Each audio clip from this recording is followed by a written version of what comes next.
Donkey.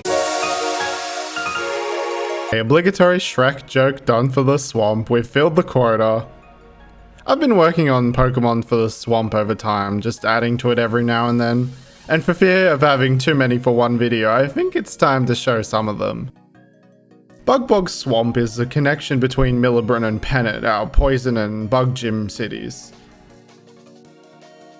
It's sort of like a dungeon, but a bit more open. I always imagine it as the wetland aspect from Risk of Rain 2. Lots of open space and verticality you can use Rotomech with, and above there's plenty of flying and bug types. But down below, that's where it gets scary. Pokemon you'd meet in Bugbog are the likes of Spinarak, Ladybug, Pokemon we've met before in Pennet like Grubug, Flipshock, and even some Magugu and Korcha as well. But rising above them all are some apex predator Pokemon and the main gimmick of Bugbog Swamp. In the swamp, at least on your first visit, before you get more traversal options, you'd be forewarned by an NPC of the strange creatures living beneath the shallow, murky waters. They're much too powerful when you first visit, unless you power level and go there just to flex. But for someone doing the gyms in order, this would be kinda scary. This gimmick would show up in the form of sort of like dust clouds or rustling grass that have shown up in previous games. Although they'd move about and sometimes even try to catch you. Why are you running?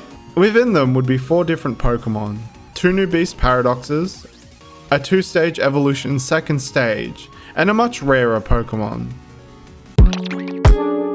Alright, let's start with a Beast Paradox Pokemon. This is the Hawkesbury River Monster. It's essentially Nessie for Australians. I just had to make a cryptid into a Beast Paradox. It just works so well. And I know that people are probably thinking to make this Lapras, but hear me out.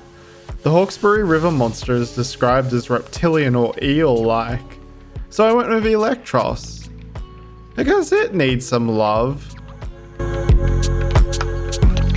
Yeah, though I'm going to push it even further away from an eel than it already is.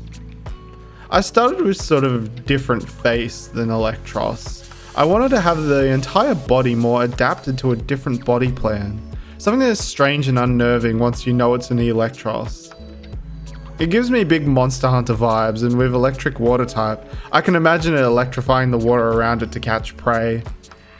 I pushed it more towards a green colour for that swampy camouflage feeling.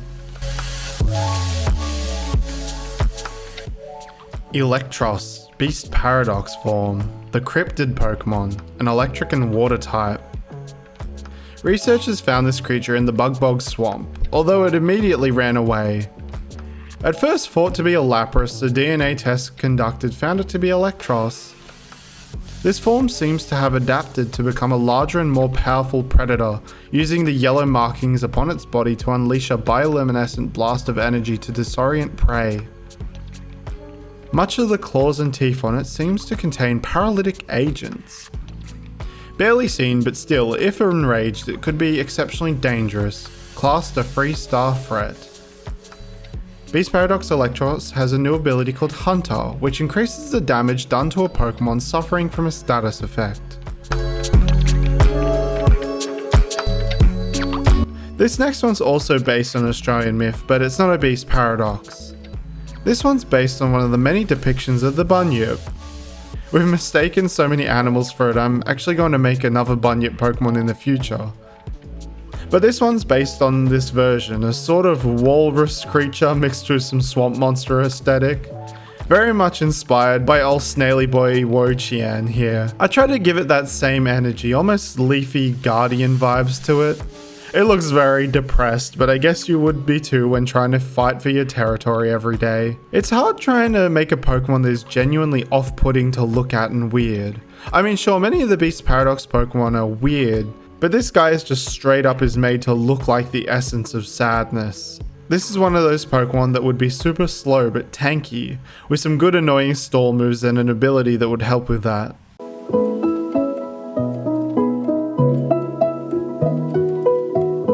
Bogyip, the Swamp Myth Pokemon, a water and grass type.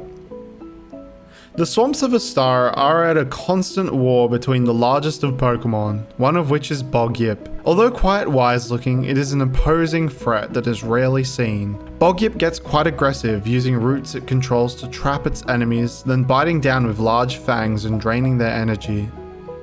There are only a few Bogyip that have been recorded, although they can easily camouflage themselves underneath the swamp. If you see a large hump or a shadow moving through the swamp, then you must run. Bogyip has the ability Sticky Hold and a new ability called Swamp Body, which prevents the lowering of stats while on terrain and heals instead of having the stat lowered.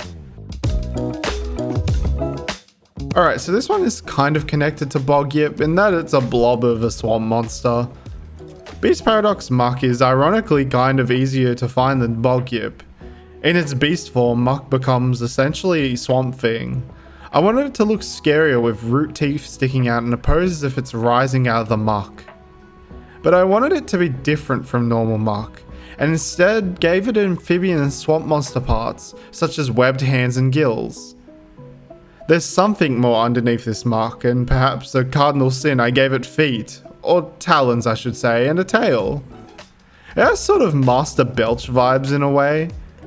To finish up, I made the eyes bigger. They didn't really show at first and made it look just a little too scary.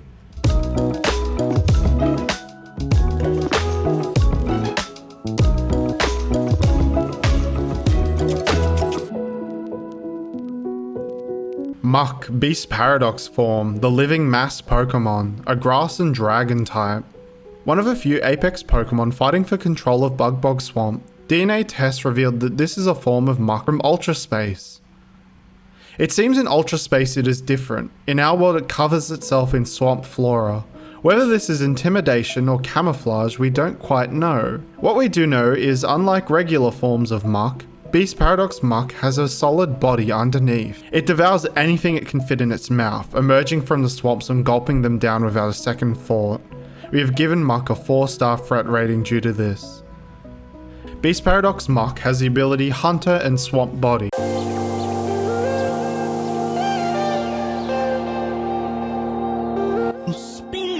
Crocs are cool and so Australian. So I wanted the last of our murky muck encounters to be one. But I wanted it to have a pre-evo that could also be found doing a sandile around the swampy waters. Every croc or alligator, well, whatever, Pokemon are great designs, so I hope these two fit in with the gang as well. When I first started the sketch, I couldn't get Rocco from Rocco's Modern Life out of my head. It just kind of looks like a combo between him and Sandile. I wanted it to be just this cute little Pokemon that would waddle about, but you know would be snappy. And a type I thought would be an interesting spin on it was the fighting type. I mean, Crocs do those terrible, scary rolls, and I thought that'd be such a fun, silly concept for a Pokemon's fighting type attack.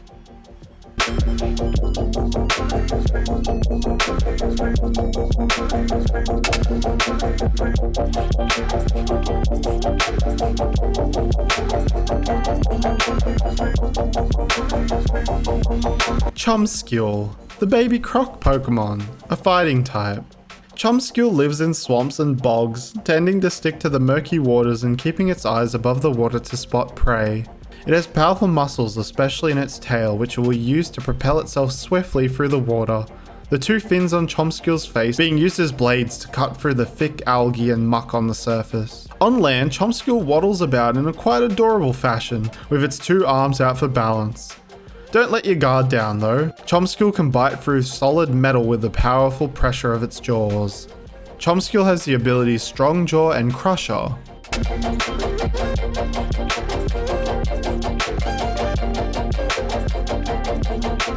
For the Evo, I wanted to keep that almost friendly but definitely could snap you like a twig vibe. Almost kaiju or dinosaur-like in proportions. Almost like a Gen 1 Pokemon body shape. It helps make you see that it may be fighting type but definitely does not punch, but those jaws and tail mean serious business. I kept this one pure fighting as well. It could have had water or grass type, but some single typings are always welcome in the game. And of course it would have Strong Jaw as its ability. I really enjoy this sort of deep brick and green color going on here. Somehow makes it look more sturdy. I ended up moving the eyes down a bit. It helped make it look a little bit kinder.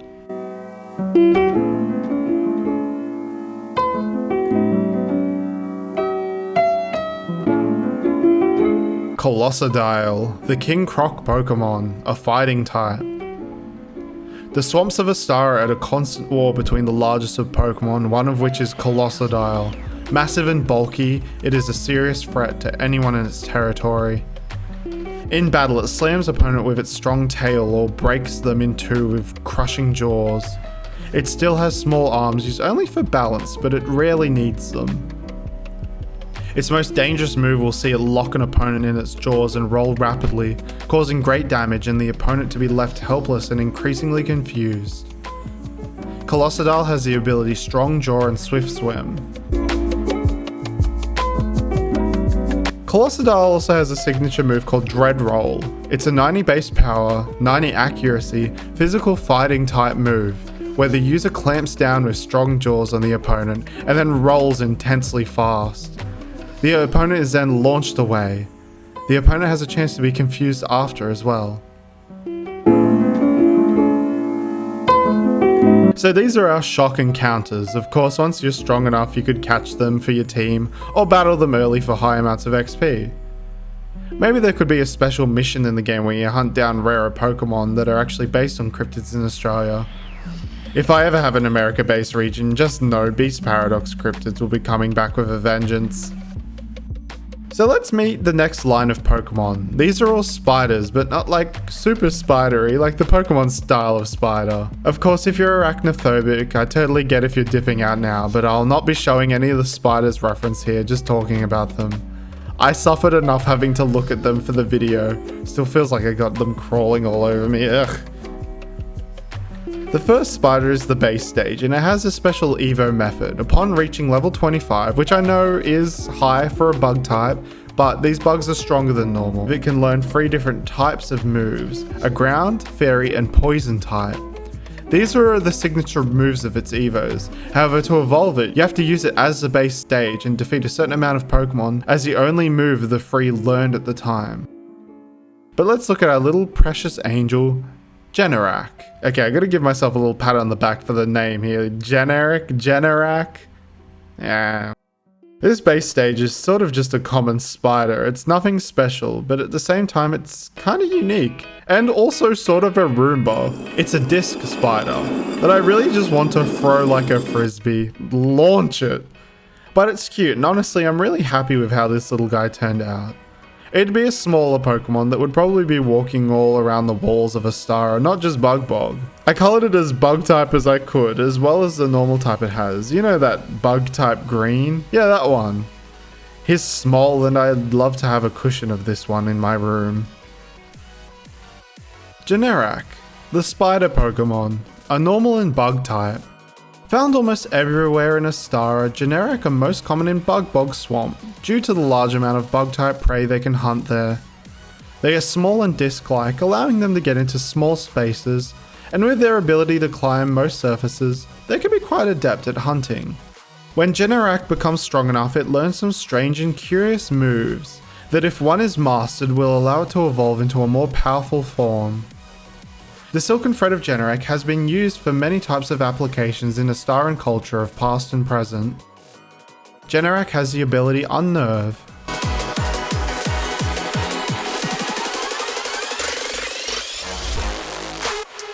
So the first move it learns is Door Trap. Yeah, it's a trapdoor spider, the king of jump scares. Thanks, I hate it. The idea here was a warrior spider that would create burrows and cover it with a special wood shield it built. Very much based on Aboriginal warriors and their shield or Helaman. It has this sort of Oni or ogre-esque feel to it as well, which I kind of dig. The main part of it was the shield and face, so I kept the detail to those areas and downplayed the rest. In battle, it would probably just be peeking its head around the shield anyway. At least until its ability was broken. Very earthy tones were used to the colours. I decided to keep the eyes white with some black pupils added later, and it sort of looks like a traditional Aboriginal body paint. I think this one really shows the bug and ground type that we desperately need, seeing as Nincada loses it and Wormadam is... well, Wormadam. Sorry, my lady.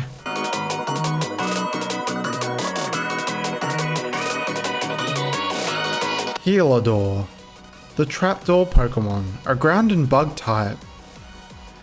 Hilador use wood from strong trees found in Astara to form hardy shields held fast by their web. They will also place it above their burrow till something disturbs the shield attached to a web strand, which will then with great speed burst out and attack the interloper. During battle, it will use its shield as both a defense tool and for offense, grabbing foes with thread and then pulling them in only to deliver a devastating shield bash. Hilador venom is rather powerful, but it is unable to spit it out, although it isn't hard to get Pokemon close enough to Hilador. Hilador's abilities are Arena Trap and a new ability called Wood Shield, which this Pokemon absorbs one super effective or critical hit once per battle. The shield will then break. Hilador would have a new unique move called Door Trap. It's a 60 base power, 100 accuracy physical ground type move. The user would set up a trap that always goes first. If the opponent switches out, the next Pokemon is randomly selected instead. Then, the Pokemon that is switched in is damaged and switched out again. This move cannot be used twice in succession and has only 5 PP. It's strong and random, but you gotta be careful using it.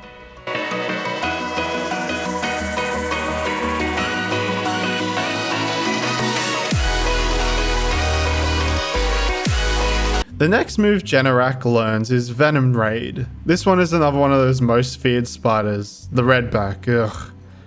I'm just gonna try not to think about them. Dreadback was me trying to make almost a special ops looking spider with a gas mask and tank of toxic chemicals on its back. I didn't want to shy too far away from the spider body type though. And look, I gave it funny little hand feet so it wouldn't be so horrifying. Its abdomen would be this clear mixing tank of chemicals you could see constantly bubbling and being held by a smaller pair of legs at the back. This feels like one of those Pokemon that movie villains would use all the time, like how Ariados and Tyranitar are. I almost went Bug Dark for Dreadback, but Bug Poison was much more fitting for a highly venomous spider. Everything about Dreadback screams, I'm dangerous! I'm in danger! Dreadback, the redback Pokemon, a poison and bug type. Dreadback concocts venom within its abdomen. You can tell it has venom ready because it holds the abdomen up with its 2 back legs. It has great control over the delivery of venom. While it can bite the victim, it can also launch venom as a liquid. Or if it shakes its abdomen rapidly, it can then spit it out as a horrid toxic cloud. Dreadback is feared greatly by all as its venom has a powerful neurotoxin that will slowly sap the energy of its victim till they are unable to move. That is when Dreadback will strike. Dreadback has the ability Poison Touch and a new ability called Neurotoxin, which causes an enemy Pokemon that's poisoned to have -1 to a random stat each turn. Dreadback has the signature move Venom Raid, a 90 base power, 100 accuracy special poison type move. The user sprays a haze of poison and then launches venomous attacks while within the haze. This always poisons the opponent, but if the opponent is already poisoned, it upgrades to the toxic poison status instead. The final move Generac learns is called Sweet Skitter, and this one is a much more tolerable spider, a peacock spider, mixed in with a bit of cheerleader and a cute little slime from Slime Rancher. Well, at first I tried so many different face patterns, but settled on that. But it also has the similar vibes of the Aboriginal face paint. Pekkasby has big cute eyes and has bunched itself up to look much less spider-like. I really wanted to keep it cute in air quotations, so I kept it as this fuzzy little wiggly creature. Colours I strayed away from the pink of fairy types for a more striking blue. It's fairy in nature less than looks. I can see Pekkasby being a Pokemon that constantly is moving about twitchily, and if it sees you doing that sort of wiggle that their real life counterparts do to try and trick you. Pekkasby, the dance Pokemon, a fairy and bug type. Pekkasby has fluffy little feet and a pattern on its back that when it wants attention or to distract predators and prey, it will throw them up. Then with jittery movements it will put on a dance that enthralls the viewer. That is when Pekkasby strikes. It has a massive jump range, allowing it to quickly leap between trees without ever needing to go on the ground. It will even do this to easily tackle prey from unassuming positions. To people, Pekkasby is quite sweet, and won't even attack them. Some people compare it to Pokemon like Growlithe or Meowth in demeanour.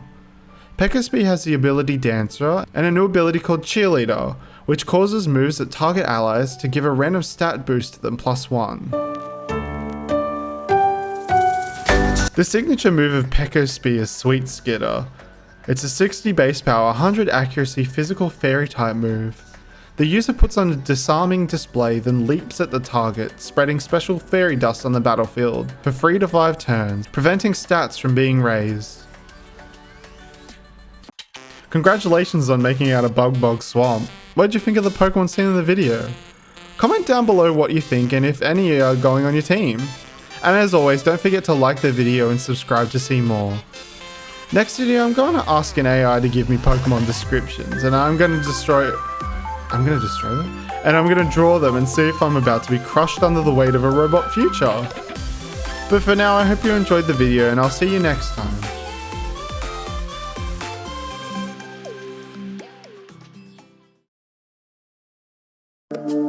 Just the two of us. We can make it if we try. Just the two of us. Just the two of us.